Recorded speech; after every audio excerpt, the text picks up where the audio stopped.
By the end of this day, you're going to learn how to get characters, animate them to create a fight scene like this. And we'll also teach you how to render it so you can upload it to social media. Welcome to the second day of our 5 days training for Unreal Engine 5. As promised, today we are going to take characters and we're going to animate them inside our scene. Faraz, let's get started. Let's do it. So the first thing we're going to do is open up a whole new level. Just What like is a level? video game. Just like a video game, you play from, let's say, a level in the mountains to a level in the jungles, right? And you load between those levels. So think of it as that, but in a film, it's basically a new scene, right?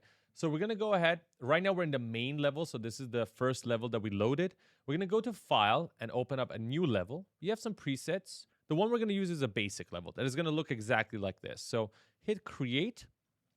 Now, inside this new level that we're going to load, we're going to have the lighting and the basic floor. And in order to save this, because we haven't even talked about saving yet, we have to make some changes because right now there's nothing to save. So I'm going to go ahead and click this player start. We're not making a game, so we don't need that. I'm going to delete it. That's a change. And then by Control-Shift-S, I'm going to save. So always remember to save your projects before any crash might occur.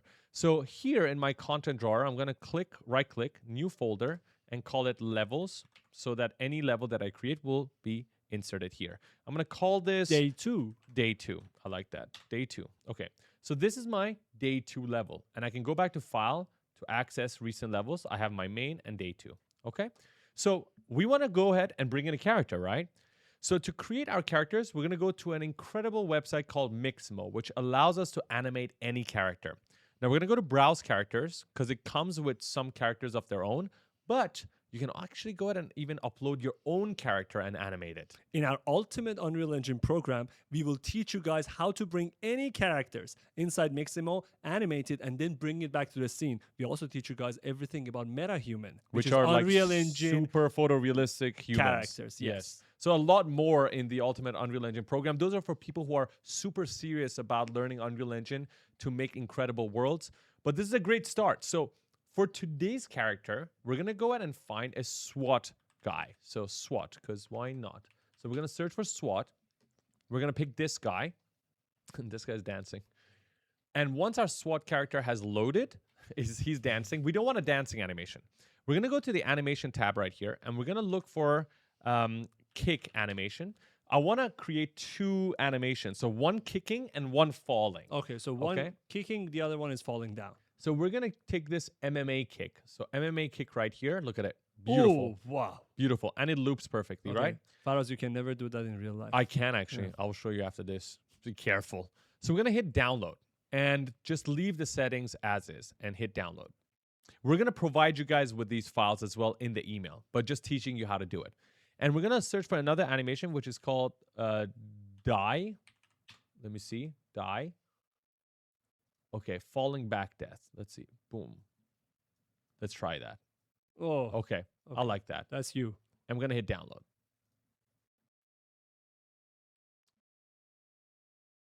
Okay.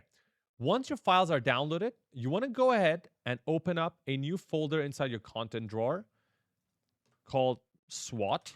Right? This is where we're going to bring in our files. And here we can see we have our MMA kick and falling back. I'll select both of them and drag and drop them into my content drawer. And it's going to bring in both. And we don't need to change anything. We're just going to hit import.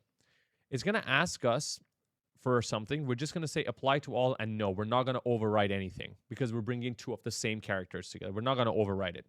It's fine. So it comes with its materials and textures, everything packed on top of the SWAT character. But instead of the car's only static mesh, which is just an object, here we have more options. And that's because the characters are coming with armatures. These are exactly like humans, like bones. And these joints and bones informations help us animate the movement of the character. Now, we're not actually controlling the bones here in this 5-day training. We do that in detail in the Ultimate Unreal Engine program. But here, all we want to do is just bring the animations that we've downloaded into the scene. How do we do that? Well, we're going to look for the animation sequence at the bottom here. So you can see the name animation sequence. So we have the falling back animation sequence. Drag and drop it into the scene. So we have our character. And we're going to bring the other animation sequence, which is the MMA kick. Bring it right here. And remember, Farhad, we learned how to rotate the characters already, Yes. right? Rotate the soldier on the right, the SWAT So character on the right. we're going to use E, and then we're going to left click and rotate him. And right now, they're ready to be animated, but how do we actually do it? It We need needs a timeline. exactly. So even if you edit movies or films, Premiere Pro, DaVinci Resolve, you need a timeline. Like at second 0, what is happening? At second 1, what is happening? At second 2, what is happening? And so on and so forth. We don't have a timeline right now, so we need to get one. And a timeline inside Unreal Engine is called a level sequence. So we're going to go to the top right here. We see that the clapper. We're going to click it and add a level sequence. Level sequence is a timeline for your levels. So right now, I'm going to go to content, right click again, so I can open up a sequencer folder and call this one day 2. This is going to be the timeline of day 2. It's also going to spawn the clapper into my outliner. So I have it and I can open it up every time I come to the scene. At the bottom here, Farhad, we see that we have a sequencer. On the left side, we can drag and drop objects that are supposed to be animated. And So like our SWAT characters now. exactly. And on the right side, we have our timeline, right? What is happening? And these are frames at 30 frames, 60 frames, because we have frames per second, right? 30 frames per second, that means 1 second has 30 frames that are playing to create that film. So we need to go ahead and bring these SWAT guys. So let's go ahead and select both of them. Holding shift, select the other guy, or you can use the outliner. Drag both of them into our sequencer. And we can see now we have both of these guys, right? So we're going to open them up. Each of them come with an animation layer. All we have to do is just go to the animation layer and hit the plus icon. Now we have the falling back animation. And if you just scrub through this, so by left click and drag, we can see that our animation is being played, right? Let's go ahead and do the exact same thing for the MMA kick guy. Plus icon, MMA kick, and we can see that it is working. However, the timing is off. So how do we actually control the timing? We can see that they both come with bars, so I can just left click and drag them, and then as you can see, I'm dragging them on the timeline. So I can go ahead and say, this is my frame 0, right? And the kick is happening too late. So I'm going to go ahead and drag the kick so that it happens earlier. Or maybe the Look at falling this. back is, oh. No, now it's perfect. Wow, Look at that. That's amazing. So if I just go ahead and click on this timeline and hit space, it will play. And it's perfect. But it's too long, and they're both going back to the original position. So I can go ahead and, how do I actually move around this timeline? Let me teach you. Right click will hold and move you around the timeline, and control, zoom out using scroll, will zoom out, and control zoom in using scroll will zoom in. So I'm going to zoom out a little bit, right click and drag, and this is the end slider. I'm going to bring it because my animation, one of them ends here, right? So I'll actually bring the end right here. Zoom in again. Need to fine tune that. And if I play this again, it's not Ooh. perfect. Oh. And if yours is not looping, just go ahead and, it's probably an arrow straight away here. So we can click this arrow to loop the timeline. And I just have to go ahead and press play. How awesome is that? That fast. How awesome is that? And I can move around my characters. And within the second day, you guys have already learned to do this. But we promise you more stuff, right? So let's go ahead and pause this animation, okay, right here. One thing I want to teach you right now is how to control your light in the scene. So by default, you get access to the directional light, which is your sunlight in the scene. And you can control its position by left-clicking anywhere in your scene in the sky and using Control L. When we use Control L, that dial will spawn. And then I can move my mouse. Wow, that's the sun's direction. Exactly.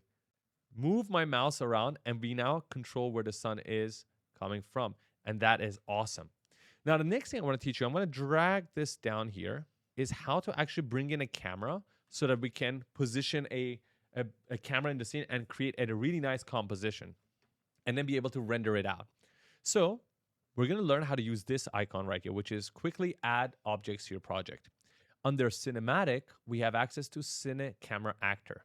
And if I drag and drop it onto the floor, you can see now we have spawned a new camera into our scene. And this is how we actually go ahead and record films inside Unreal Engine.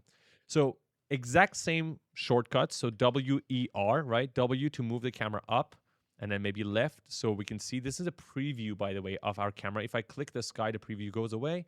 Click the camera, the preview comes back. I can move the camera back, and then I can even rotate it. So using E, I can even rotate the camera. But some may say, okay, this is kind of difficult. I want to go inside the camera and kind of move as the camera. You can do that. Farhad, we'll go all the way up to perspective. So these are the different ways we can view our scene. We now have access to this new option, which is called Cine Camera Actor. Depending on how many cameras you have in the scene, you have different cameras here. So if I click this, I'm now seeing what my camera will see. And with WASD, I can move the camera. Exactly how you were moving in the scene, you can go ahead and move. Now, we have this. I'm clicking the sky. I'm moving the light around using Control L. So I like what I have here, but you can see that my characters are blurry because now we're looking through an actual physically accurate camera. How do we change the settings? Well, Go to the camera so we have the camera right here in the outliner. in the details panel. In the details panel, I have a lot of options, such as inside film back, I have my sensor width and height. And if you actually input in real life cameras in here, you can actually get the real results. I'll go ahead and choose, for instance, a full frame DSLR. And then I'm going to go to crop settings here and choose a 2.39 crop. And it's going to give me a perfect cinematic bar at the top and bottom. Now, I want to go ahead and change my focal length too, because my focal length right now is on 35. I can use a wide angle lens. As you can see, if I move around, you can see this is a wide angle shot. I can go ahead all the way back and I can zoom in essentially with a focal length of 50. And now this looks even cooler like that. All right. But the characters are still blurry. That's because we're using an aperture of 2.8 and our focus setting is far away. So how do we actually bring the focus settings closer? Using exactly the same camera right now that we're using to record this. So if we go to the focus settings right here, I have a manual focus distance that I can move. So I'm dragging the slider closer and my character is now in focus. If you want to know exactly where the focus is, you can use a draw debug focus plane, which is going to spawn this bluish purple plane. And anything that is intersecting with this plane will be in focus. So I'll drag this all the way to my characters and you can see it's in perfect focus. Isn't this awesome? Can we play the timeline? Of course. So I'll hit G. So if you left click on your scene and hit G, it will remove all of the overlays. It will hide them essentially. I'll pull up my sequencer from the bottom. And if I play it, Wow. I have this beautiful, gorgeous scene.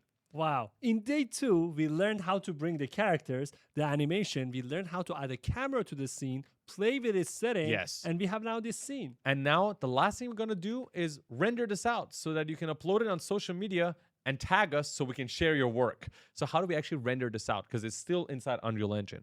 Well, there's this thing called quick render. And this is a new feature inside Unreal Engine, which is really cool. So you can quickly render out your shots. But before we do that, we need to go ahead and actually bring our camera into our timeline as well because we are rendering outside of our camera. So we just drag our camera into our timeline. We can see now a new camera cut has been added and we're viewing what the camera sees here, which is perfect, right? And if we just go ahead to the top here inside quick render, I'm going to click these 3 dots. I can go ahead and render the current sequence, but I can go ahead and also choose use viewport camera in sequence. So I can use any of these. Let's say current sequence because we've already added the camera. And go to open output directory. I'm saving it right here. And I'm going to just click this button. And just like that, you're rendering your shot in front of you in real time. In any other 3D software, this would take hours. Here, it takes less than a minute. That is the power of Unreal Engine 5. And if I go ahead and open the output directory right now, I will see that every single frame has been rendered, as you can see. And if you put this inside an editing software like DaVinci Resolve or Premiere Pro, you will now have access to this film. Wow. This is the end of our day 2 training. Tomorrow, we will be back and we are going to start recreating our first scene from Blade Runner 2049. See you tomorrow.